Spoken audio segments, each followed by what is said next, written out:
여러분들이 숫자와 카드를 잘한다고 해서, 잘 외운다고 해서 뛰어난 기억술사가 바로 되지는 않습니다. 하지만 뛰어난 기억술사들은 모두 숫자와 카드 이런 간단한 정보들을 쉽게 기억할 수 있습니다.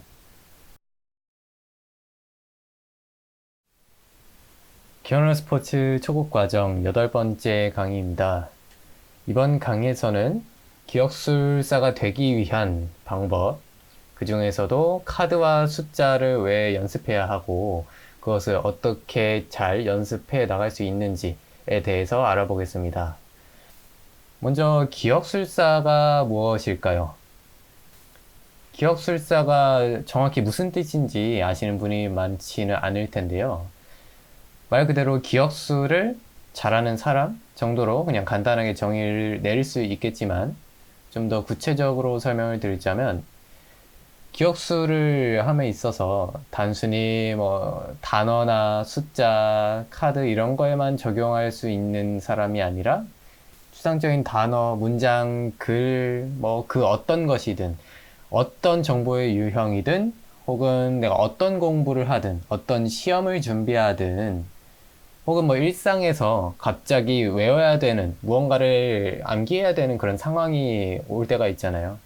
그럴 때 그런 모든 상황에서 언제 어디서든 정확한 기억 전략과 기억법으로 완벽하게 기억할 수 있는 사람을 말합니다. 기억술을 통해서 단순히 카드나 숫자를 잘 외운다. 그러면 물론 기억술을 잘 한다고 볼 수 있어요. 그러나 그것은 진정한 기억술사가 아닙니다. 진정한 기억술사라는 것은 숫자 카드뿐 아니라 단어, 문장, 어떤 공부, 어떤 시험을 준비하든, 어떤 상황이 오든, 무엇을 외우든 간에 가장 효과적이고 정확한 기억 전략을 구사할 수 있어야만 합니다. 그래서 이번 강의에서 그런 기억술사가 되기 위해 가장 첫 번째로 해야만 하는 두 가지 일에 대해서 말씀드리겠습니다. 기억술사가 되기 위한 첫걸음. 먼저 기억의 여정이라는 단어를 들어보셨나요?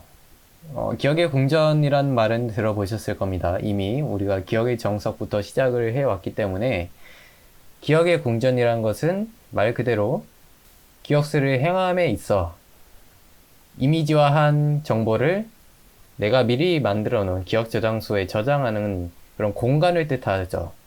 옛날부터 뛰어난 기억술사들은 기억의 궁전을 만들 때 내 집이나 그냥 주변의 공간만 가지고는 원하는 만큼의 저장소를 만들기에 턱없이 부족했습니다. 지금도 마찬가지겠죠. 그래서 내가 기억의 궁전을 더 많이 만들기 위해서 필수적으로 여행을 가거나 아니면 좀 더 먼 곳으로 직접 가야만 했습니다. 그렇기 때문에 기억의 궁전을 곧 기억의 여정이라고도 불렀습니다. 처음 시작하시는 분들은 아직 기억의 궁전 자체, 기억 저장소 자체가 많지 않을 거예요. 당장에 그렇게 많이 필요하지 않을 수도 있고요. 하지만 점점 실력이 향상됨에 따라서 같은 시간 대비 기억할 수 있는 양이 많아지겠죠. 그러다 보면 자연스럽게 기억의 궁전이 부족한 현상이 나타나게 되고 그것을 보완하기 위해서 기억의 궁전을 더 증설해야만 합니다. 사실 그때부터가 진정 기억술사가 되기 위해 첫 걸음을 내딛는 때라고 생각해요. 어느 정도 기억하는 방법에 대해서 알게 되고 익숙해지면서 기억할 수 있는 양이 점점 많아지다 보니까 자연스럽게 기억의 궁전이 더 필요해지게 되는 거죠. 현대의 뛰어난 기억력 스포츠 선수들도 기억의 여정을 항상 습관화 시켜 놓습니다. 어디를 여행을 간다든지 낯선 처음 가보는 장소에 간다고 해도 그냥 단순히 지나치는 것이 아니라 그 주위의 풍경과 장소, 공간, 사물과 분위기 등을 진짜 집중해서 주의 깊게 관찰하고 그것을 기억하고자 노력합니다. 그럼으로써 내가 처음 가본 장소 혹은 내가 놀러 여행을 갔다고 해도 모든 순간순간의 기억의 궁전을 만들 수 있습니다. 이건 내가 단순히 의식한다고 해서 되는 게 아니라 항상 습관처럼 몸에 배어 있어야만 합니다. 내가 어디를 가더라도 항상 관찰하고 그리고 그것을 기억하고 나의 기억의 궁전으로 만드는 것이 결코 쉬운 일이 아니기 때문에 뛰어난 기억술사들은 그런 습관이 항상 몸에 배어 있고 반대로 그런 기억의 궁전을 항상 만드는 습관을 가지게 된다면 뛰어난 기억술사가 될 수밖에 없습니다. 그 다음 진정한 기억술사가 되기 위해 두 번째로 해야 되는 것은 카드 숫자 훈련입니다. 이걸 뭐 기억력 스포츠 훈련이라고도 할 수 있겠죠. 많은 분들이 기억수를 통해서 학습이나 내가 공부하는 시험 준비에 도움을 받고자 하십니다. 아무래도 기억수를 통해서 공부를 하게 되면 남들보다 훨씬 짧게 공부해도 더 효과적으로 할 수 있고 같은 공부량이라 하더라도 그 공부한 것을 훨씬 더 오래 기억할 수 있기 때문에 공부하는데 굉장히 편해질 뿐더러 남들보다 훨씬 더 유리한 위치에서 시험에 준비할 수 있겠죠. 그러나 이 점을 꼭 명심하셔야 합니다. 처음부터 누구나 문장이나 추상적인 단어, 추상적인 용어, 개념, 그리고 긴 글, 지문에 바로 기억수를 적용할 수 없습니다. 이제 막 기억하기 시작하는데 바로 뛰겠다는 얘기와도 같습니다. 100kg짜리 아령을 처음부터 들 수가 없겠죠. 그래서 1kg짜리부터 차근차근 그 중량을 높여 나가면서 운동을 해야만 하는 것처럼 기억술도 똑같습니다. 처음부터 문장, 글 이런 데다 적용할 수 없기 때문에 처음에는 이미지, 단어, 그림, 카드, 숫자 이런 단순한 정보의 유형에 먼저 적용을 하면서 연습해 나가야지만 그 이후 단계를 점점 밟아 나갈 수 있겠죠. 그런 단계, 그런 기초를 건너뛰고 바로 학습에 적용하다 보면 너무 어렵기 때문에 중도에 포기할 가능성이 거의 99%입니다. 기억력 스포츠 훈련을 한다는 것은 기억술의 기초를 닦는다는 의미와도 같습니다. 기억력 스포츠 훈련을 통해서 단순한 정보의 유형에 먼저 적용을 하면서 기초, 실력을 쌓아 나가고 그걸 토대로 좀 더 어려운 그리고 복잡하고 추상적인 용어, 개념, 그런 문장, 글 이런 것에 점차 적용해 나가는 이런 방식의 훈련으로 해야지만 진정한 기억술사가 될 수 있는 가능성이 조금이라도 더 높아집니다. 또한 기억력 스포츠는 본격적으로 학습을 하기 전에 시험 공부를 하기 전에 준비 운동을 하는 것과도 같습니다. 내가 공부를 바로 들어가면 어렵고 복잡한 내용과 그런 문장들 글에다가 바로 기억수를 적용을 해야겠지만 먼저 기억력 스포츠의 그런 단순한 정보들에 기억수를 적용하면서 그런 준비 운동을 한 다음에 그 다음에 어려운 걸로 들어가면 좀 더 수월하게 해낼 수 있겠죠. 그래서 여러분들이 기억수를 학습에 온전히 적용하기 위해서는 이 기억력 스포츠 훈련을 꼭 필수로 해주셔야만 합니다. 자, 근데 기억력 스포츠 종목들이 여러 가지 있는데요. 그 중에서도 카드와 숫자가 가장 좋은 훈련이 될 수 있습니다. 그 이유에 대해서 지금부터 말씀드리겠습니다. 먼저 첫 번째 이유는 카드 숫자 훈련은 기억술의 기초를 쌓기에 가장 좋은 훈련법입니다. 기억술의 기초를 쌓는 게 무슨 말일까요? 먼저 기억술을 행함에 있어서 세 가지 절차로 이루어집니다. 변환, 결합, 저장. 이 세 가지만 잘해도 뛰어난 기억술사라고 할 수 있습니다. 그런데 이 기억술의 기초, 이 실력을, 변환 실력과 결합 실력, 이 저장 실력을 높이는데 가장 좋은 게 바로 카드와 숫자입니다.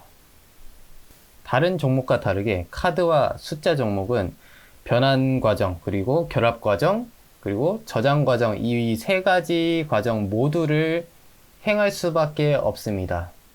하지만 얼굴 이름 혹은 이미지, 단어 이런 종목 같은 경우에는 뭔가 하나가 항상 빠져 있어요. 이미지 같은 경우에는 변환을 할 필요가 없습니다. 물론 추상적 이미지라는 종목도 있긴 한데 그건 논외로 하고 그렇기 때문에 그냥 결합만 하게 되죠. 그래서 결합 훈련을 하는 데 있어서는 이미지 종목이 가장 좋은 종목이에요. 반대로 얼굴 이름 같은 경우에는 발음 변환을 굉장히 심도 있게 해내야 되기 때문에 이 변환 연습하기에 또 가장 좋은 종목이고요. 그리고 단어 같은 경우에는 변환을 하긴 하지만 약간 반쪽짜리 변환이에요. 그냥 그 단어 의미 자체를 가지고 이미지로만 변환을 하면 되기 때문에 그래서 결합과 저장에 좀 더 효과를 얻을 수 있는 종목이고요. 하지만 카드 숫자 같은 경우에는 변환, 결합, 저장을 모두 디테일하게 거치기 때문에 기초를 쌓기 위해 가장 좋은 훈련이라고 할 수 있습니다. 그 다음 카드 숫자 훈련이 좋은 이유 두 번째는 언제 어디서든 일상 속에 트레이닝이 가능하다는 겁니다. 습관만큼 무서운 게 없어요. 아까도 말씀드렸듯이 내가 어디를 가든 처음 가보는 장소여도 혹은 뭐 여행을 가서도 항상 기억의 궁전을 만드는 습관이 뛰어난 진정한 기억술사를 만든다고 했었죠. 그것과 비슷합니다. 다른 이미지 종목 혹은 뭐 단어 혹은 뭐 얼굴 이름 종목 같은 경우에는 내가 언제 어디서든 하기가 힘들어요. 뭐 항상 교재를 갖고 다닐 수도 없고 또 뭐 지나가는 사람한테 이름이 뭐냐고 뭐 물어보면 다닐 수도 없잖아요. 하지만 숫자 같은 경우에는 길을 가다가 뭐 간판에 쓰여 있는 전화번호를 기억할 수도 있는 것이고 길을 가다가 보이는 차량 번호판을 기억할 수도 있고 계좌번호를 기억할 수도 있고 카드 번호를 기억할 수도 있고 그냥 눈을 돌리면 바로 보이는 것들이 숫자입니다. 일상 속에서 항상 트레이닝 할 수 있죠. 카드는 어떨까요? 카드는 주머니 속에 그냥 쉽게 들어갑니다. 그래서 언제 어디서든 내가 항상 갖고 다닐 수 있어요. 그러면서 항상 시간이 날 때마다 카드를 꺼내서 기억하는 연습을 해볼 수도 있고 여행을 가서도 친구들과 가족들과 카드 게임을 하면서 연습도 되고 또 카드 게임이 끝나고 내가 따로 또 그 카드로 연습할 수가 있잖아요. 언제 어디서든 갖고 다니면서 연습할 수 있습니다. 그래서 이렇게 숫자와 카드를 가지고 지속적으로 습관처럼 이 변환 결합 저장을 계속 해나가다 보면 이 정확성과 속도가 엄청나게 좋아져요. 그러면 당연히 학습에, 공부에 적용할 때도 그런 정확성과 속도가 실력이 향상되어 있기 때문에 적용하는 데 있어서 굉장히 편해지고 그 훈련의 효과를 그대로 학습에도 적용이 될 수 있습니다. 그 다음 세 번째는 세계대회 혹은 국제대회 이런 기억력 대회에 출전하기 위해서는 숫자와 카드 연습이 필수입니다. 국내 대회 같은 경우에는 기본적으로 5종목 위주로 진행이 되기 때문에 그게 뭐 이미지, 단어, 얼굴 이름, 숫자, 카드 이렇게 숫자와 카드가 각각 한 종목씩 밖에 없기 때문에 비율이 어느 정도 맞아요. 숫자와 카드를 못하더라도 다른 종목에서 만회를 충분히 할 수 있습니다. 그러나 세계대회나 국제대회 같은 경우에는 수십여 개 국가에서 여러 나라 선수들이 참가하기 때문에 숫자와 카드처럼 모든 나라 선수들이 같이 참여할 수 있는 종목의 비율이 굉장히 높을 수밖에 없어요. 물론 기억력 대회에서 뭐 글을 외운다거나 고서를 외운다거나 시를 외운다거나 실제 뭐 학습, 교재 같은 걸 외운다거나 하는 게 더 좋겠죠. 하지만 세계대회, 국제대회는 3, 40여 개, 많게는 3, 40여 개 국가의 선수들이 참여할 수 있습니다. 기억력 대회 한번 개최하는데 거의 무슨 베스트셀러의 그런 책을 거의 모든 나라 언어로 번역을 해야 되는 그런 수준의 업무량이 발생돼 버리겠죠. 그러다 보니까 숫자와 카드 종목의 비중이 높아질 수밖에 없습니다. 실제로 카드 종목은 5분 동안 그 한 번을 외우는 스피드 카드 종목이 있고 그 다음에 또 긴 시간 동안 외우는 종목이 또 있고 이렇게 두 가지가 있고 게다가 숫자는 더 많습니다. 숫자는 5분 동안 숫자 외우는 종목 그리고 긴 시간 동안 외우는 종목 그리고 이진수를 외우는 종목도 있고 그리고 1초에 하나씩 숫자를 불러주는 그걸 외우는 종목도 있고 게다가 역사 연도를 기억하는 종목도 결국에는 숫자를 외울만 하잖아요. 이러다 보니까 사실 가장 숫자를 잘하는 선수가 이런 세계대회나 국제대회에서는 우승할 확률이 높을 수밖에 없습니다. 물론 지금 이 강의를 들으시는 분들 중에 지금 당장 세계대회나 국제대회 나가고 싶다 이렇게 말씀하시는 분은 없을 테지만 내가 일단은 국내 대회라도 지금부터 나가보시는 걸 추천을 드려요. 어쨌든 대회를 나가는 것만큼 좋은 공부가 되는 게 없거든요. 거기에 출전하는 선수들과 얘기도 나누면서 그런 노하우도 얻을 수 있고 내가 대회를 준비하면서 많은 훈련을 하기 때문에 성장의 밑거름이 됩니다. 그렇게 국내 대회 또 출전하다 보면 나중에 혹시 모르죠.